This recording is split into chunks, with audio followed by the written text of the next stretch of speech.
Always thought Henry was perfect. He was kind, affectionate, and loved surprising me. Our 2-year relationship had been nothing short of a fairy tale, but in the past few months, something had changed. He became obsessive.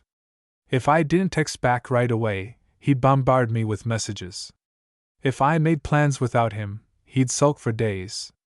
His love, once warm and comforting, started to feel suffocating. On Valentine's Day, he showed up at my apartment with a gift. His eyes gleamed with excitement as he handed me a small box wrapped in red velvet. "I wanted to give you something special, something no one else ever will." I smiled, trying to ignore the uneasy feeling creeping into my stomach. I unwrapped the box and lifted the lid. Inside was a small glass jar. Floating in a murky liquid was a bloody, shriveled chunk of flesh. "It's a piece of me," he whispered. "So you'll always have my heart." I dropped the box, my hands shaking. "Henry, what did you do?" "Just a little cut," he said, rolling up his sleeve to reveal a deep, stitched-up wound. "I love you that much, baby." I told him to leave. I locked the door. But later that night, I heard scratching at my window and his voice whispering through the glass. "You didn't accept my heart. Maybe I need to give you more." I never saw Henry again after that night. But sometimes I still find small, blood-stained gifts left outside my door.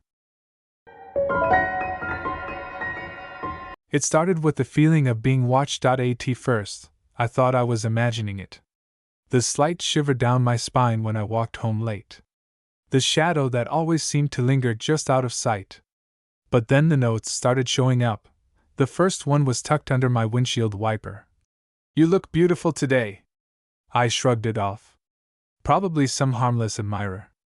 But then came the second note, left on my apartment door. "I love watching you sleep." That night, I double-checked my locks. I even covered my bedroom window, just in case. But the next morning, there was a new note inside my apartment. "You locked the doors." That was cute. I didn't sleep that night. Every sound made my heart race. I checked under my bed, in my closet, nothing. But when I finally turned off the lights, I noticed something. My bedroom vent. The screws were missing. The next morning, I packed a bag and left town. I never went back. But sometimes, in different places, different cities, I still find notes. You can't hide forever. I met Alex during my senior year of college. He was charming, spontaneous, and completely infatuated with me. We dated for 8 months before I realized something was off. He never took no for an answer. If I was busy, he'd just show up at my job, at my apartment, at the coffee shop where I studied. If I tried to break up with him, he'd threaten to hurt himself. Eventually, I had to cut all contact. It worked, for a while. A year later, on Valentine's Day, I got a text from an unknown number.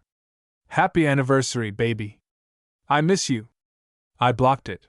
Then the packages started arriving. Flowers, chocolates, even a framed photo of us I had never seen before, one taken from inside my apartment. I called the police, but they said there wasn't much they could do since he hadn't made a direct threat. That night, I heard tapping on my bedroom window. My apartment was on the 4th floor. The next morning, I found a single rose on my pillow. I moved to a new city a week later. I changed my number, my job, everything. But last Valentine's Day, a card arrived at my new address. "You can run, but I'll always find you. See you soon, my love." Thank you for watching. See you next time.